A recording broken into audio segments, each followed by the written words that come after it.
So I think the world is now acknowledging this more, that Afghan women are not just the silent victims under this famous blue burqa image, which I think became famous during the first Taliban rule. Although I think it still remains an interesting image of, certainly when it comes to question of Afghan women and even Afghanistan, everything has to be attached somehow to that blue burqa image. I don't have any problem with burqa, that's of course a person's choice to wear it or not, but I think somehow it became political representation, instrumentalized, I think, by the Western media. Maybe there was the need to present the women of Afghanistan through that sort of lens, the victim lens, in order to then justify, in part, when the Americans intervened in Afghanistan, or let's say the international community intervention led by the US forces in Afghanistan. We're lost for a whole life, and nothing but less makes people jump out of a comfortable pond into an unknown ocean. Welcome to that journey between the East and the West. Who says Rolling Stones don't gather moss? Hello everyone, I am Meenu Gupta, your host for the day, and I'm delighted to have you join me every week as amazing people share their incredible and inspiring life stories of straddling continents. Thank you.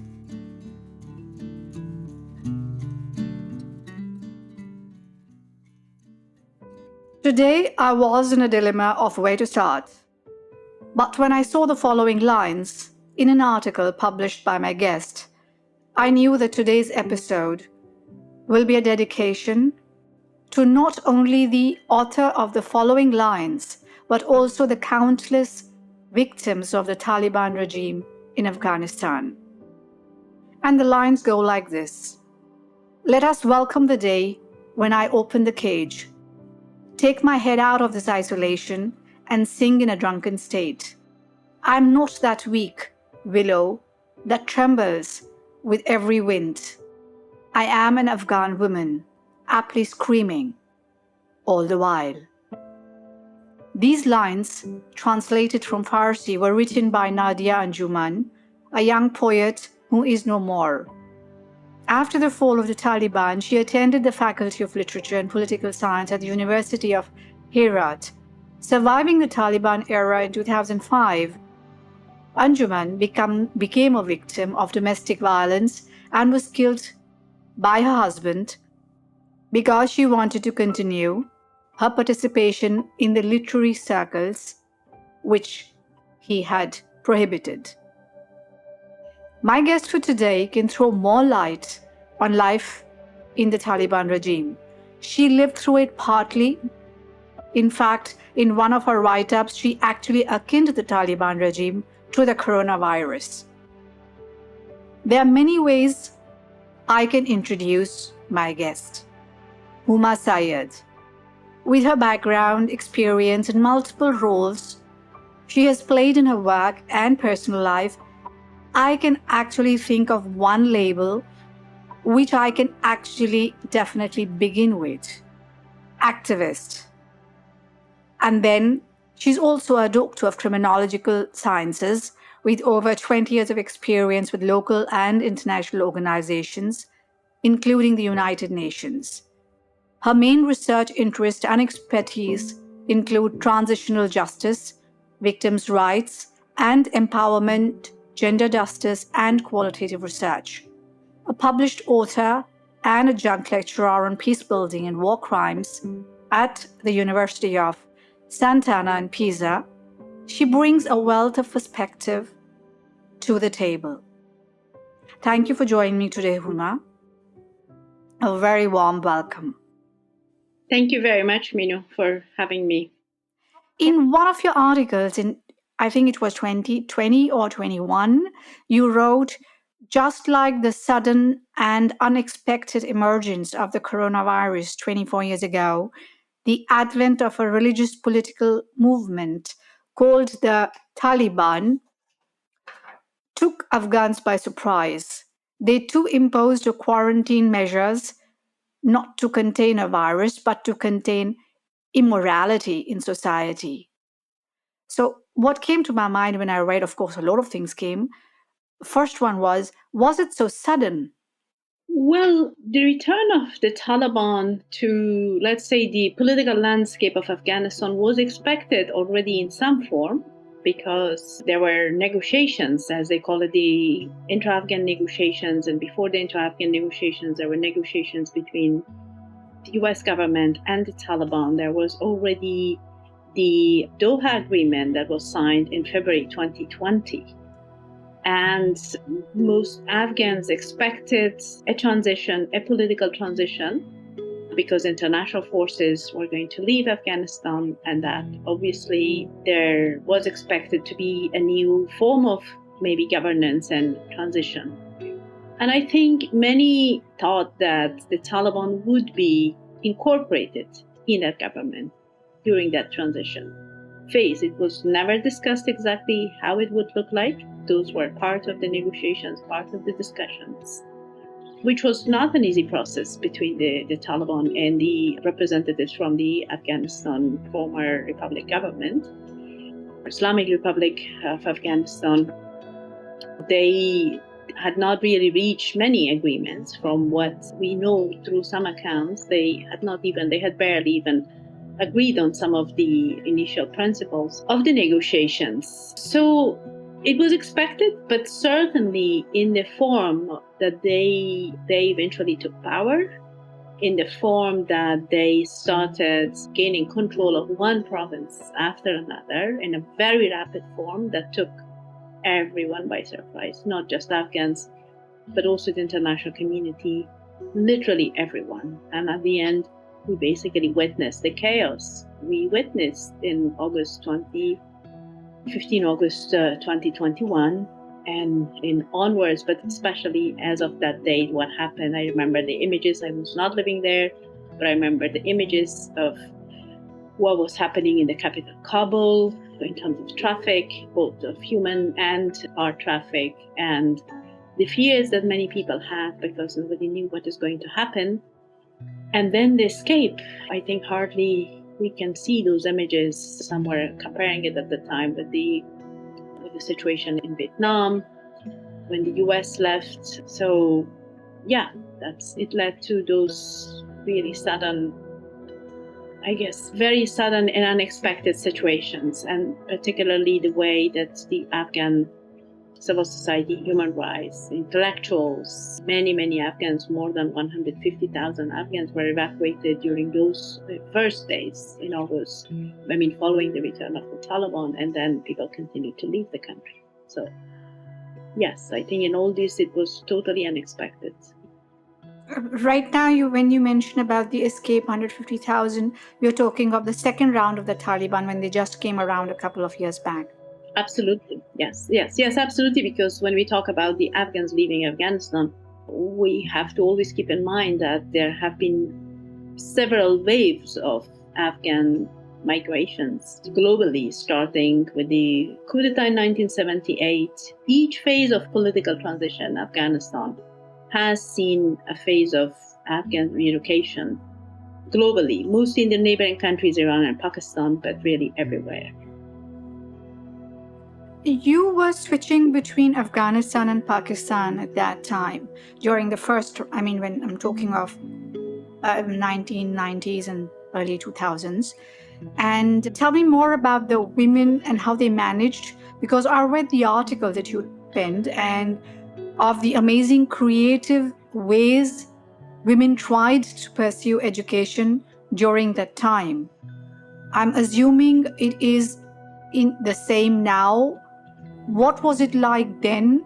Because you are more well informed, like I assume you were there in and out during that time, and you would be more in touch because you are also in the field sometimes. So do share, because that was very interesting. Those are things one does not hear of. I read about the global, I think it was the needlework, golden needlework. The golden needlework, yes. Workshop. It was quite amazing, creative, and very interesting. The article was very well penned. Compliments the way you went through the thought process. So do share some with the audience, because I'm assuming they wouldn't have read it. Yes, thank you for that question. I mean, first of all, I actually never lived under the Taliban rule. Even during the first reign of the Taliban period, I was actually living in Pakistan. So part of my family went back for part of that period, but I only had a chance to visit once. And I stayed there for a couple of weeks. So that was actually the only moment that I experienced being under the Taliban firsthand.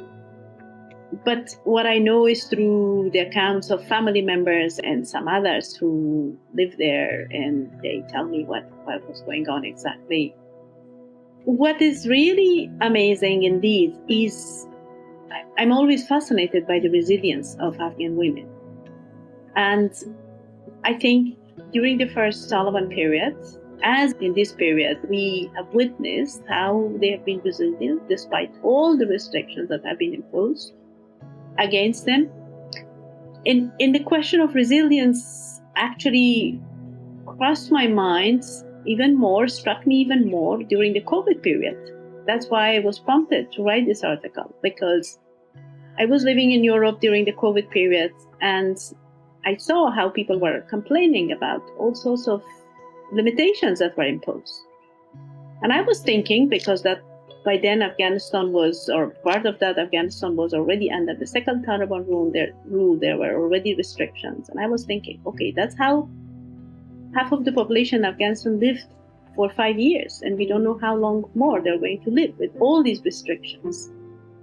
And I see people here that complain, for example, when their children have to continue their schooling online, with all the facilities that are in place, let's say in Europe or in any case in the West, good internet connection, other facilities, online platform, books, etc. But nevertheless, it really had to some extent brought down some families to their knees. And that's when I really realized how resilient, how brave, how creative these women have been in Afghan to somehow make a life for themselves. Under the first Taliban rule, as some of them are doing now, despite these restrictions, they managed to continue somehow their education. As you mentioned, this golden needle literacy circle, that there were women going there and they were actually exchanging books. They were reading novels. Through some accounts that I know of part of my own family members, they had never read so many books as during those periods, because they really knew what it meant to get a hold of a book. It was not so easy, and they could keep that book for a short period because they had to give it to somebody else. So some of my sisters were telling me that they would finish a novel like overnight. And they were also studying very hard, first because they didn't have other things to do. Everything else was banned. And second, because they realized that we're really doing this under extraordinary situations. Nothing could be taken for granted. So they really put all the efforts, my own sisters, and learning and education. They learned English during that period, as I discussed in that article. And my sisters are only examples. I mean, it's examples that I know more firsthand, but there were many, thousands who did this.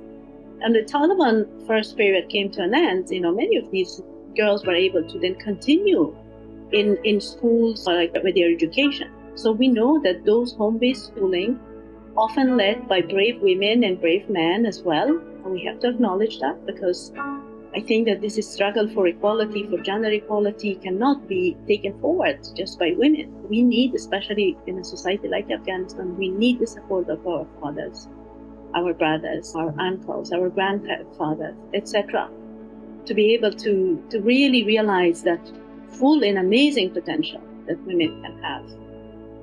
And what really has always bothered me, and I've written about that also in another article, is the fact that despite what was going on in Afghanistan at that time, what the world was reflecting, especially in those years, was just this image of Afghan women under the blue burqa, the poor Afghan women, the passive voice, the victim, the one who is not able to do anything. This has really bothered me always.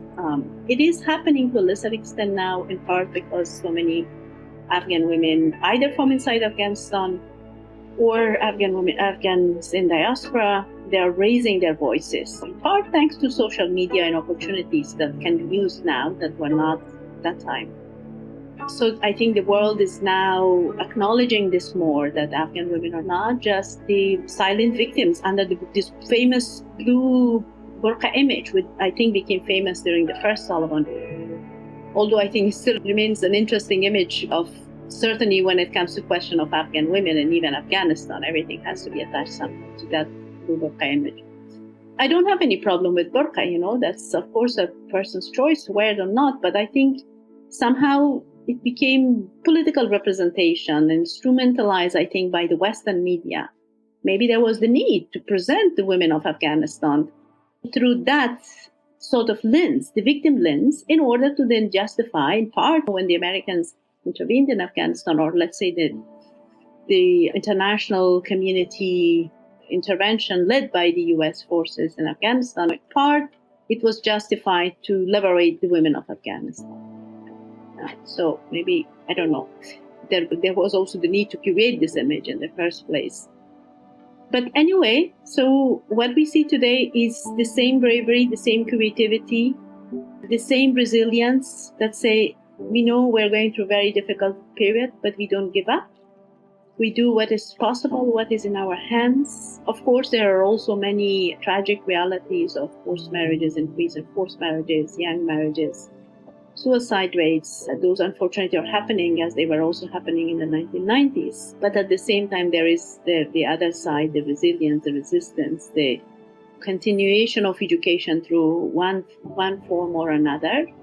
And what for me is very interesting is that this golden needle circle, literary circle, now actually has become, even like we could say an institutional form of teaching. It is led by an Afghan writer, Huma Saeed, and she's outside Afghanistan now, but she has created this, I guess, kind of institution, or this, format to teach Afghans inside the country on how to write. Those who are interested in writing skills, and she's teaching that. So that, I find it interesting how that literary circle that was established in the 90s. And one of the people who was going to that literary circle, if I remember correctly, was this Nadia Anjuman, whom you cited, the poet Nadia Anjuman.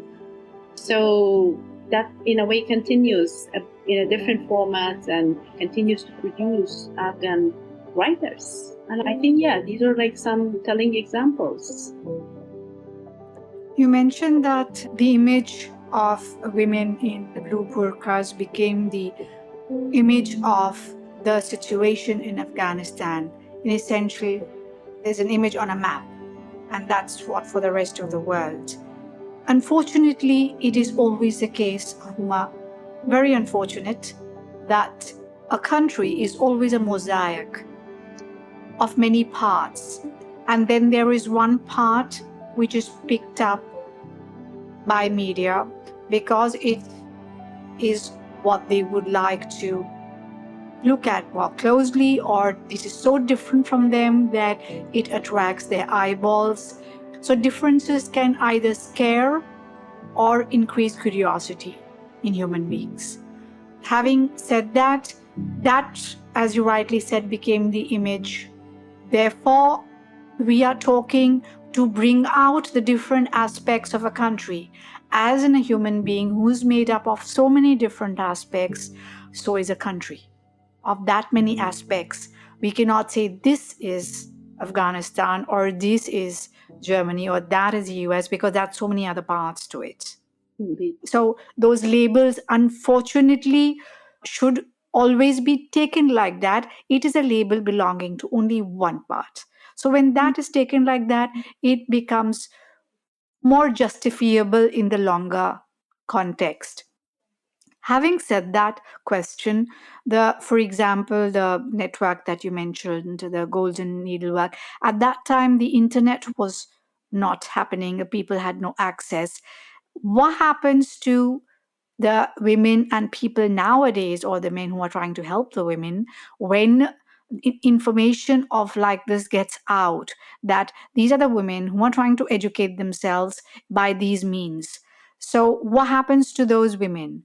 because, as you rightly said, there is social media. It goes out. At some point, because of social media, there are many more things which come to light, which otherwise would not have come to light that many years back in the earlier part of their regime. So, what happens to these women? You mean the one who are engaged with like social media and Who are learning, who are educating other women, or somehow involved, or learning, or educating themselves? What happens? I mean, I'm unfortunately not there, so I do not strictly follow the situation, certainly not from nearby, but certainly they need to be very careful, I guess, whatever they navigate in terms of social media in particular. We see, first of all, that engagements to get less and less. I mean, using social media platforms for activism, that is getting less. And as in the activism in general, in the initial days of the Taliban return, there were many women going out protesting, etc. That then got less and less with the suppression that came with it. But other platforms, in terms of education, I believe it's happening. I mean, girls are not allowed to go to education, to basic and education institutions beyond sixth grade. But those who can afford the possibility to have internet, good internet, and have online education, I believe they continue with those possibilities. Others, I'm sure, like in the 90s, they organized probably home-based classes, maybe in a neighborhood or through other possibilities that they may have to come together. Of course, these initiatives are not talked about. That's why we cannot know much about them. But what I understood earlier, so do correct me, was education for girls beyond sixth grade is not allowed. Now, question is, not allowed for them to go physically to a school, or also banned online? I have not seen a decree that bans education online. Okay.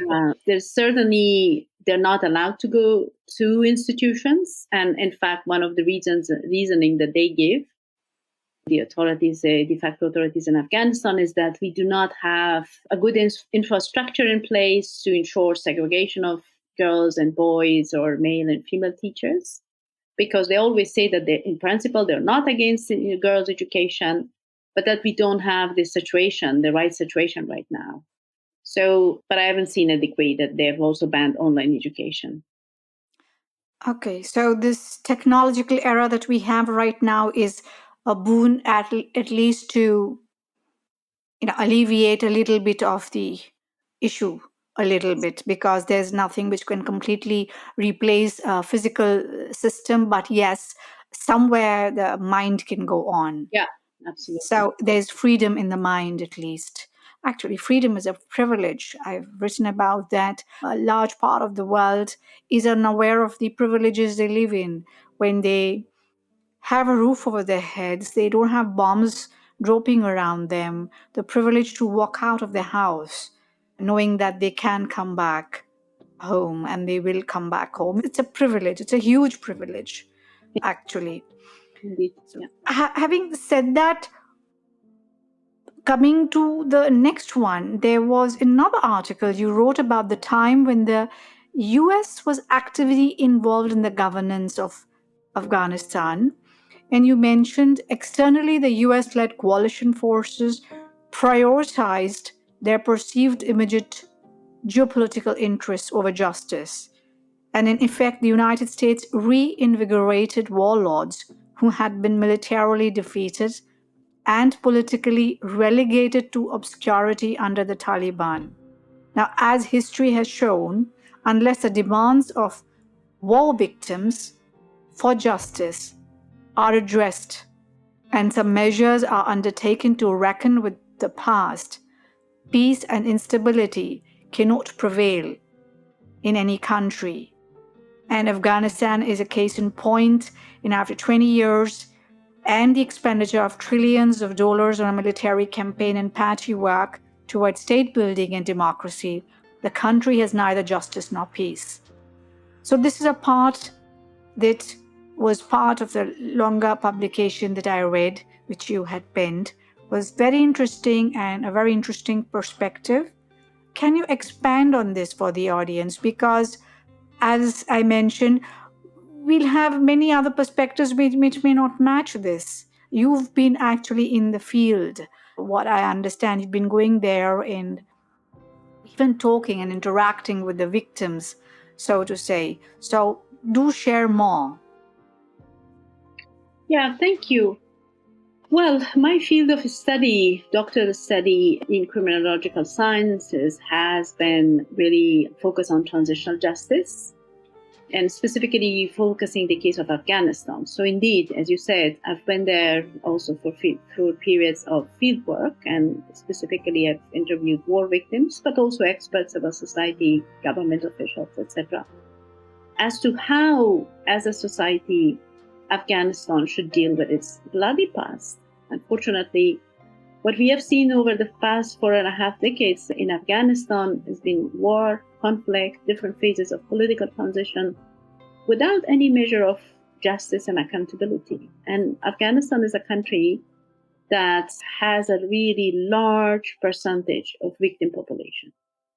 Almost every family is affected one way or another, according to one study, and that remains to be the only study until today still, but one really important study that is called the Call for Justice, and it's from 2005. 70% of Afghans identified themselves or a close family as a victim of war.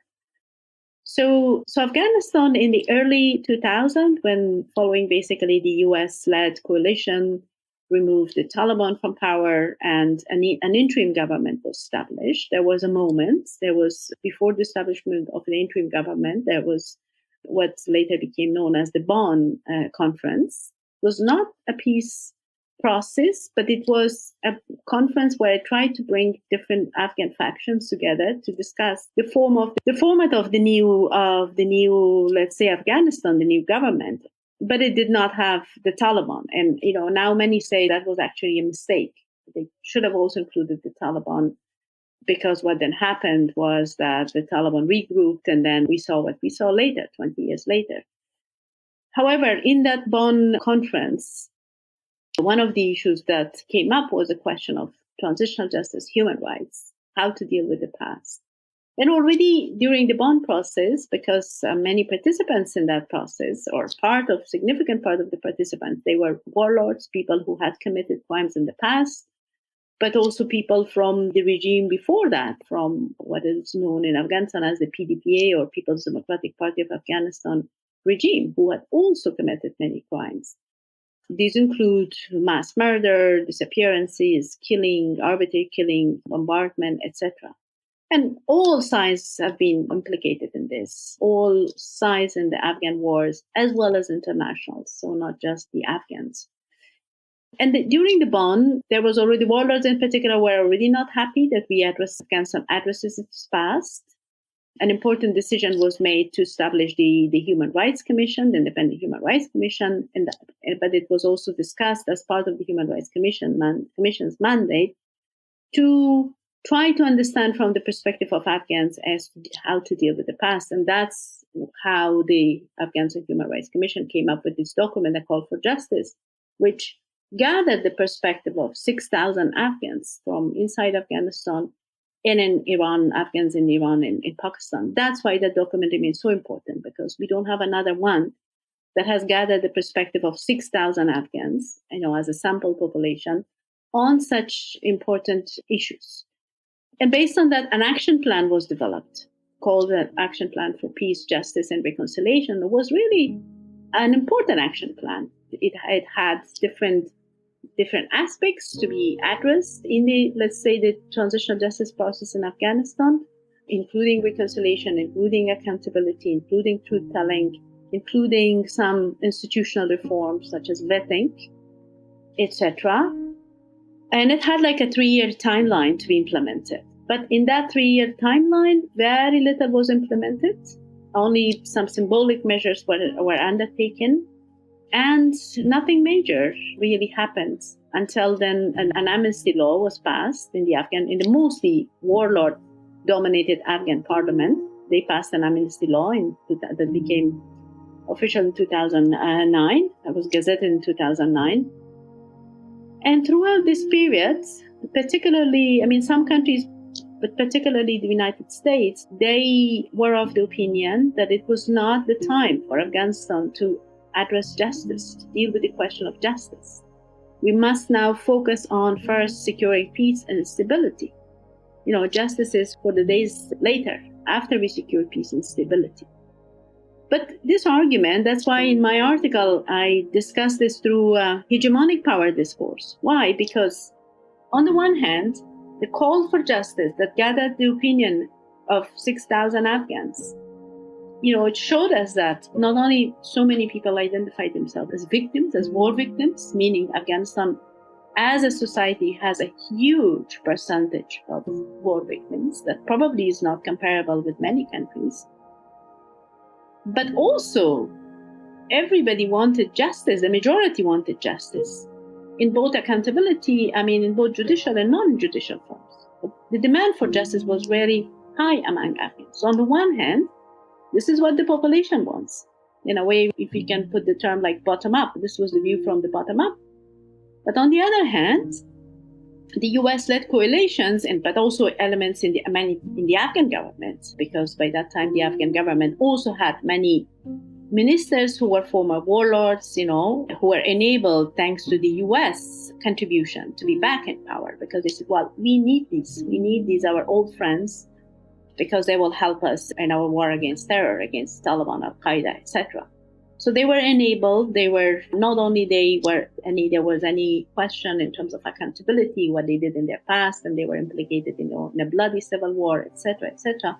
But they were actually brought back to power as ministers, as deputy ministers in powerful positions. On the other hand, they tell the Afghan people that it's not time for justice. That's why it's a hegemonic power discourse. And they were trying to impose this discourse in a way that, well, it's not to your own benefit either, because first we need to secure stability, peace, and for them to secure stability, or part of securing stability and peace was to bring back these warlords to power. So at the end, what happened? We neither had peace and justice. The situation, in fact, got worse again.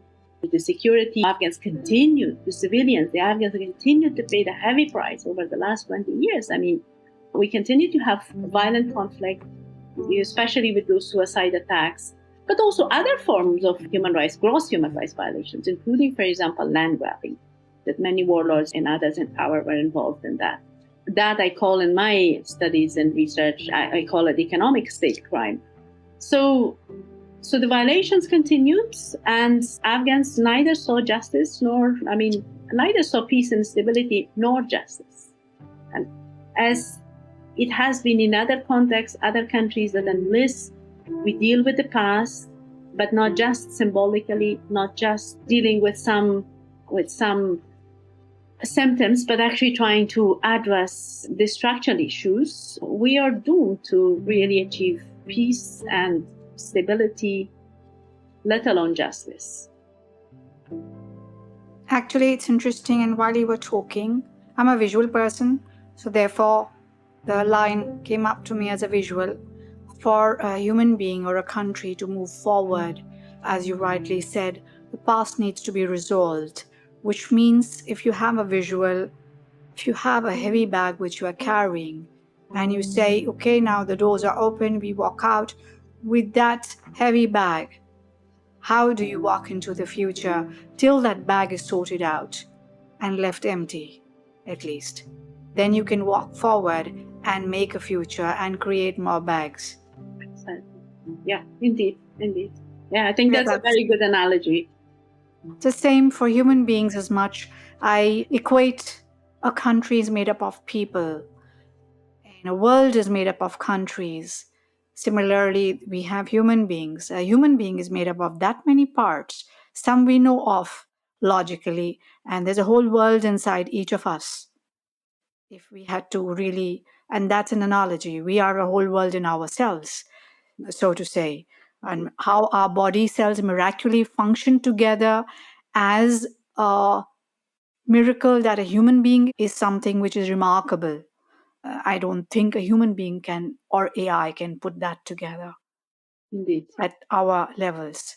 So, having said that, how would you, thank you for sharing what you did. I agree. How would you define a transitional justice for the audience? Because when I came across that term, I was reading through some of your articles. My analytical brain first wanted a definition. Indeed, no, indeed. Well, as any phenomenon in social sciences, there's not one definition per se for transitional justice. Almost everyone that I have read, scholars of transitional justice, they sort of come up with their own definition. But in general, what we can say, and everybody can agree with that, I mean, scholars of transitional justice, is that it is a concept of justice that tries to address the question of how to deal with the past, particularly in moment when a country is transitioning towards peace, either coming out of violent conflict or dictatorship. And it happens normally during phases of political transition towards democracy. At least that's how it started, transitional justice as a field. In contexts like the Latin American context and Eastern European context. Now, among scholars, there are discussions and debates as to whether it's conditional to take place during phases of political transition, or could it actually also happen even during ongoing conflict? There are some conflicts that are somehow borderline. Even during the Republic, there were sometimes questions, how do we define this country? Like, is it in conflict? Is it, post-conflict? Because it bore clearly both hallmarks. So on the one hand, yes, it was fully in conflict. I know in a way conflict never ceased in Afghanistan, even as the bond negotiations were taking place. Taliban were still bombing some parts, or being bombed in some parts of Afghanistan. But during the Republic, it never ceased because of the insurgencies, but also because of many other human rights violations, including what was happening also by the coalition forces, the human rights violations that they were committing. So on the one hand, that was happening. On the other hand, there were all sorts of development efforts. Many Afghans returned to the country. They were rebuilding their lives. There was some hope of things perhaps moving forward, changing.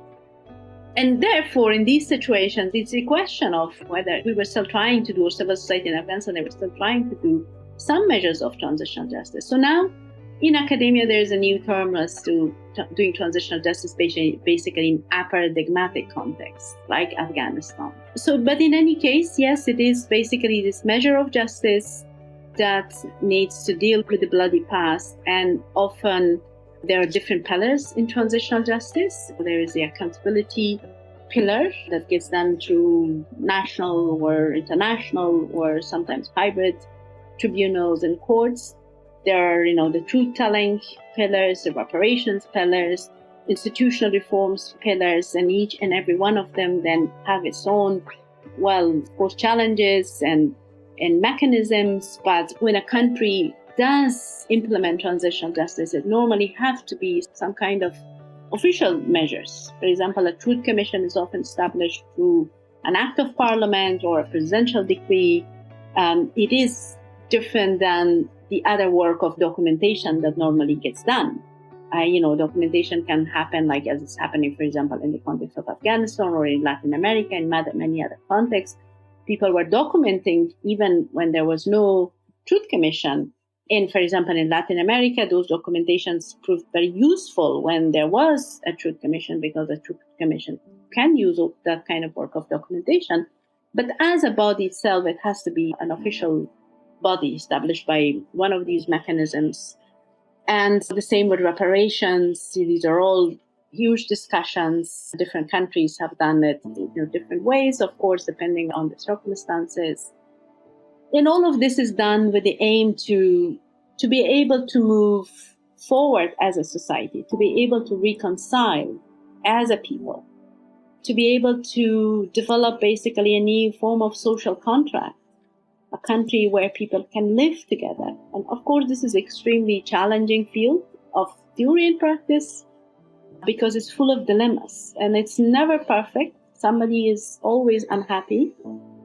But at the same time, what we have seen in experience in other countries, it is deemed really necessary. Even when it can happen in some measures and some forms.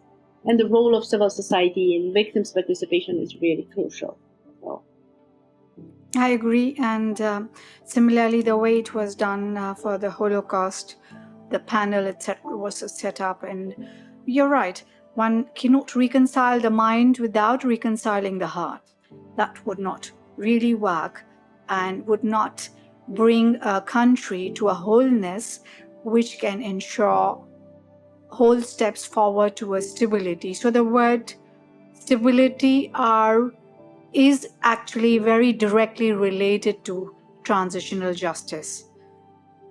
So, having said that, you as a person with your set of experiences and in your line of work, which I'm going to ask, suddenly occurred to me that question. If you were asked for suggestion or a suggestion or for a solution for the present Afghanistan, what would you propose? It's a very simple, seems to be a very simple question on when one writes it down, but is a very complex one with that many threads. So if one didn't go into the threads, as a beginning, let's say, as a beginning of the beginning point, because it will be huge what we are talking of, as a beginning point, since you straddle sides, that is the reason I'm asking you this. but what can be done? I mean, in a very generic form or specific? In the present moment where Afghanistan is right now, in terms of it is under Taliban regime. Well, yes, indeed. As we all know, I mean, Afghanistan is undergoing a very difficult situation. People of Afghanistan are going through all sorts of crises. It's in fact a combination of human rights and humanitarian crisis. Once again, it's the people of Afghanistan that's paying this, heavy price and that taking this enormous burden, particularly the women of Afghanistan. I think one thing is for people like myself that studies this situation, and indeed my work has always been research based and focused on specific issues, that I may have a certain point of view and opinion. The other thing is what it is that really the people of Afghanistan want. So I think that is the question we need to ask. That's what we need to listen to, we need to hear. We sometimes hear different voices from Afghanistan. We hear even more different voices from, let's say, the activists in diaspora who are engaged in advocacy work on behalf of the people or women in Afghanistan. And I think, especially with the latest wave of diaspora, and when I say the latest, I mean some can be as recent as some months or a year, those are perhaps in a way the closest in terms of time or geographical relocation, etc., with regard to the experience of people in Afghanistan, if it is difficult to gain the perspective. Although perspective of people from inside Afghanistan. Although I don't think so, because in this age of technology, we already know through some other researchers who are outside Afghanistan that they are able to conduct research work, to their studies, etc., to gain the perspective of local population. So I think, like any other issue, including the question of justice, including the question of human rights, including the question of women's rights, including the question of transitional justice, because in general my approach towards all these issues is very much bottom up, we really need to know from the perspective of people what it is that they would like to be addressed first.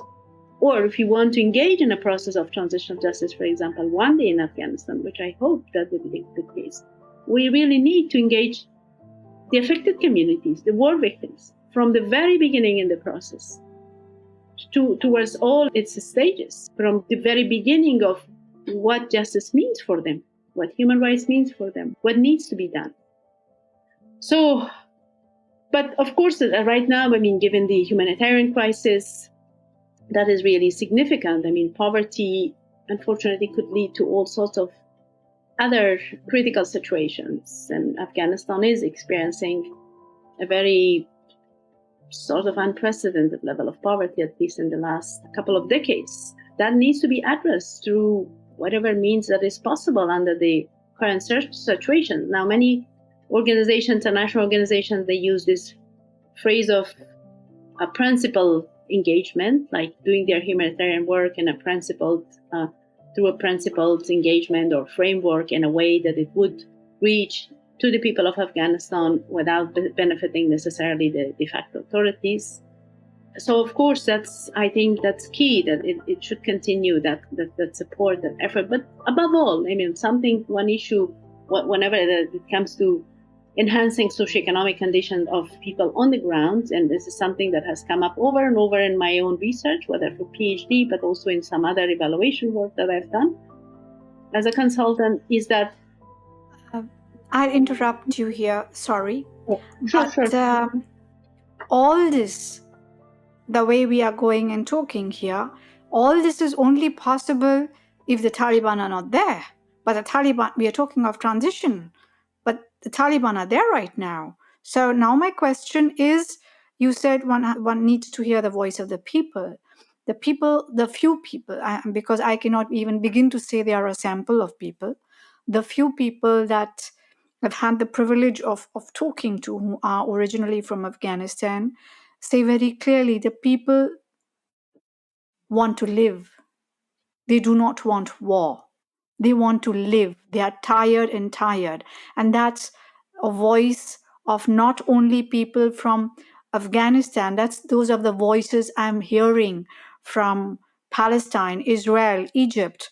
Wherever I'm talking to people, there's one thing common. Everybody is saying, we do not want war. We are tired. We just want to live normal lives, wake up in the morning like other people in the world. That's all that they want. I'm just giving a few sample of the voices that I've had, again, a privilege from different parts of the globe to hear.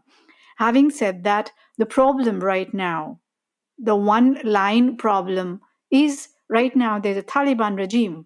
So whatever, now my question is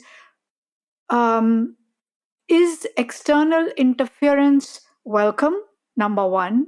Number two, having seen what external interference did some years back with the coalition in the US, which you already mentioned, violence and bombs, and again, the Taliban has finally anyway come back. I'm talking in that larger context. I'm not talking, I'm going above that. The main problem is that the Taliban is there. So having said that, is there any kind of solution, external or internal? And as many people or some people have had the opportunity to talk to, a lot of them also say, in a really war-weary world, they say, and I agree there, violence is not a resolution to conflict. War cannot resolve conflict. So these are different voices I'm giving you. Again, opinions, let it not weigh on yours. So my thing is, Taliban is there. Women are trying to educate themselves online. There is a section of Afghan people trying to survive under the Taliban regime. In the present scenario, what could possibly be, when we look at it from the outside, solution for Afghanistan? Because if I had to say something, I would say Talibans have to go, of course. This is what I would say. But again, how?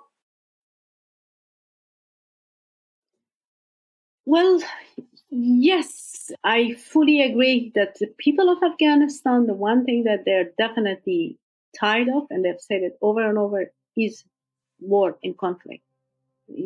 People in Afghanistan, like people anywhere else, they just want to live in peace, leading a normal life. So, in fact, there are some arguments that put security versus human rights, that kind of discourse, like under the Taliban currently, Afghanistan has better security. Well, yeah, facts on the ground show us that, in fact, we don't have the kind of conflict that Afghanistan used to have for the past even 20 years or so, because Taliban themselves, they were, of course, part of that conflict. So that, I think, is a welcome step seen by Afghans. And I'm saying this because, again, I don't live there, but what I hear through either some interviews that I see or online, what comes up basically through online platforms is that, yes, that people in general appreciate the fact that there is now more security than there was before. However, the question that then many ask, including many who are inside Afghanistan, is the price that we are now paying for the security is basically the cost of human rights. And I think that's a huge dilemma for the people of Afghanistan to resolve, but also for the international community. So I think the situation in Afghanistan, given that it has always had such huge regional and international dimensions, it can never be resolved by the people of Afghanistan alone. Of course, they need to be at the center of what needs to happen. There has to be a process. But right now, we also do not have other alternatives that we can say, okay, there are some fronts, some like northern front or some other fronts here and there that have been established, but they're problematic in many different respects, if you know who they are or what they're doing, but they're also really not. So the question of who is the alternative, that's a significant question. I don't believe we don't have a way to address it. But when I say we, I mean like the people in Afghanistan. But there needs to be a process. There needs to be a way that the Afghan people should decide when you ask internally what needs to happen. That internally the Afghan people should engage. By Afghan people, I mean people inside Afghanistan, but also the huge Afghan diaspora. Many of them are in the neighboring countries, Pakistan, Iran. They need to be involved. Many in the neighboring countries are also in a situation where they go and spend a period inside and outside Afghanistan. But also Afghans in diaspora, they are engaged, and probably there are many in diaspora who may want to go back if the situation allows it. And externally, nobody, I think, is in favor of any military intervention. We've experienced those military interventions one after another, including the latest one. It didn't result. It didn't get Afghans to anywhere. So definitely not in the form of military intervention, but in other constructive forms, whether that's supporting the dialogue, if there is a process. And I think Afghanistan needs a new process, like perhaps what they experienced in Colombia. I keep looking at the example of Colombia, in a way, as a model for Afghanistan. They established this peace process. It was long, many years of negotiations between the FARC and the then government of Colombia. I mean, FARC, but also some other actors. In the case of Afghanistan, that may be a little bit more complicated because there have been different actors, political actors in Afghanistan. But that's perhaps something that we need to follow. So an example like they did in Colombia, and then they reached that historic peace agreement in 2016 that had, I think, a groundbreaking peace agreement, and that also included really comprehensive measures of transitional justice.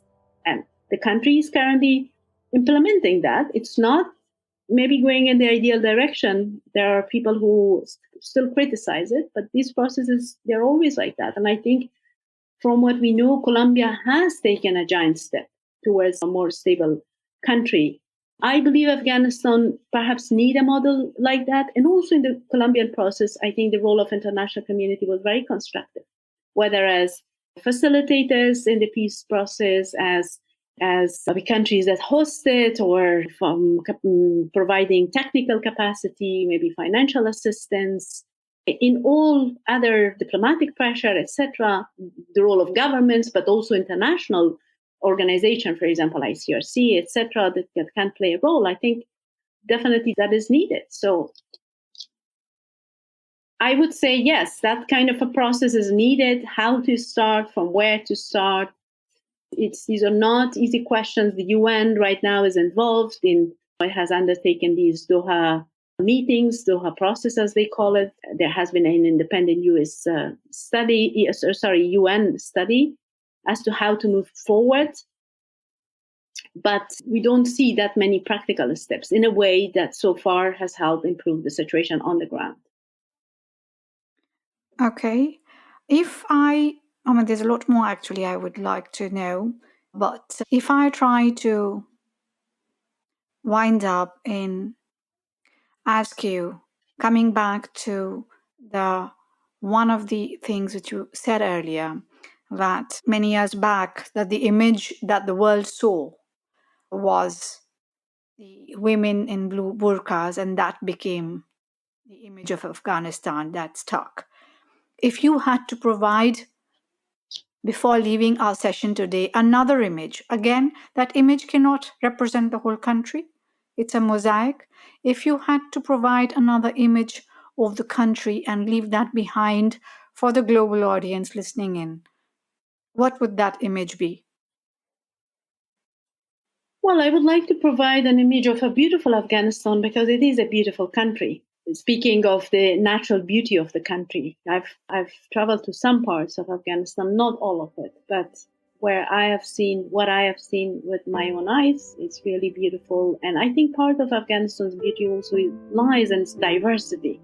We need to cherish that diversity. And I think among the Afghan population inside Afghanistan, it is my feeling that there is the potential to cherish the diversity is more rather than dividing along all sorts of ethnic or religious or other lines. That's a trend that one sees more and more among the Afghans in diaspora. I would also like to present a beautiful image of the people of Afghanistan, because I think it is the people of Afghanistan who are not only resilient, but they're also very generous. They're also very hospitable. I'm always reminded of a quote by, I believe, if I remember correctly, an American journalist or writer who had been in Afghanistan in its golden period, let's say in the 60s, 70s, and had experienced the country and had written about it, and then had a chance to return again after years of conflict and war. And this person wrote that I'm still amazed that these people can still laugh and smile and have hope. So I have to say that every time that I have had the opportunity to go back to Afghanistan, this is what amazes me, that they are still able to laugh and smile and be hopeful. And sometimes before the second return of the Taliban, you could literally feel the change like in the air. I mean, that desire, that drive, especially among the young people towards change, something I hardly feel in Europe. I feel sometimes that Europe is so saturated.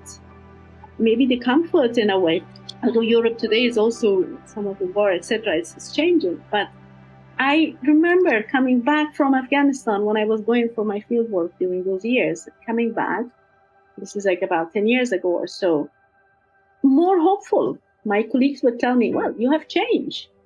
You have a face full of energy and well, yes, I felt that way.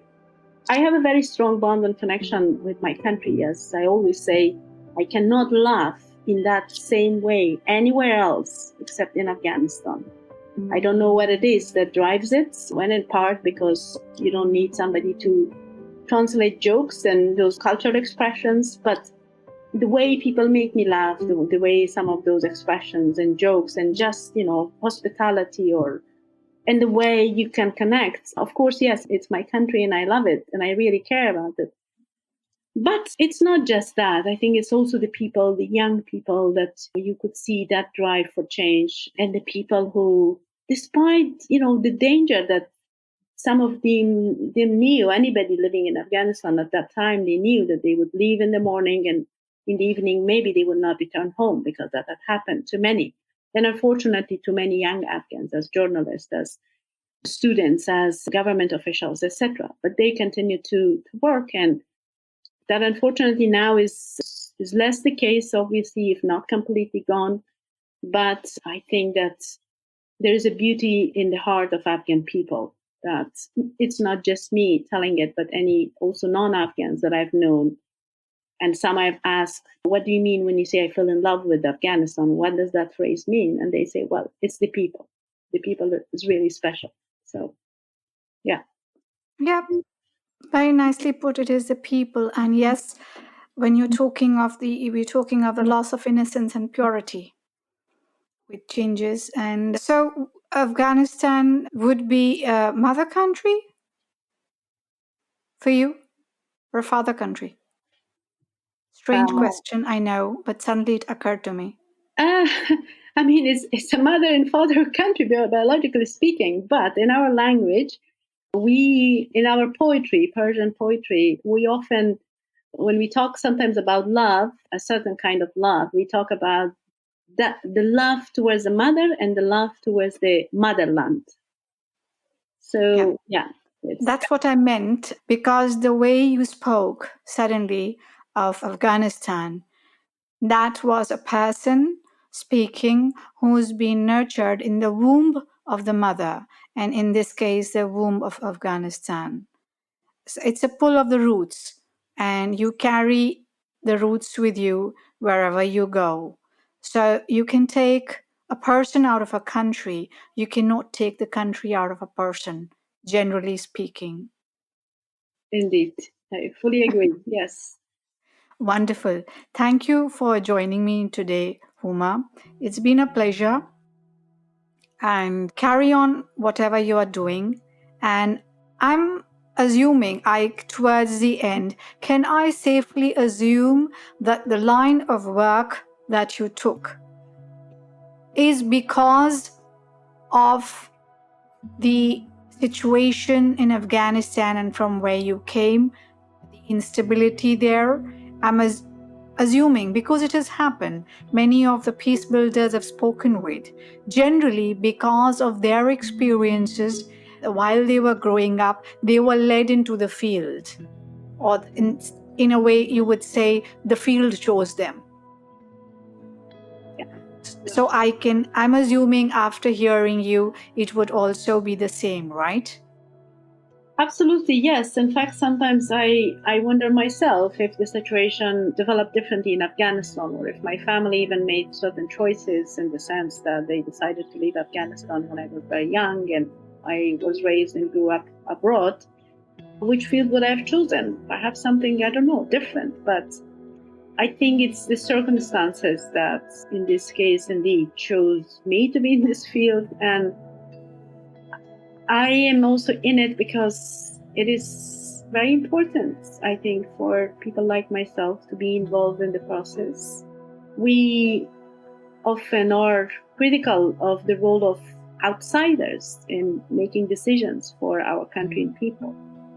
And if we are critical about that, because I don't believe just in criticizing things, we need to also offer solutions.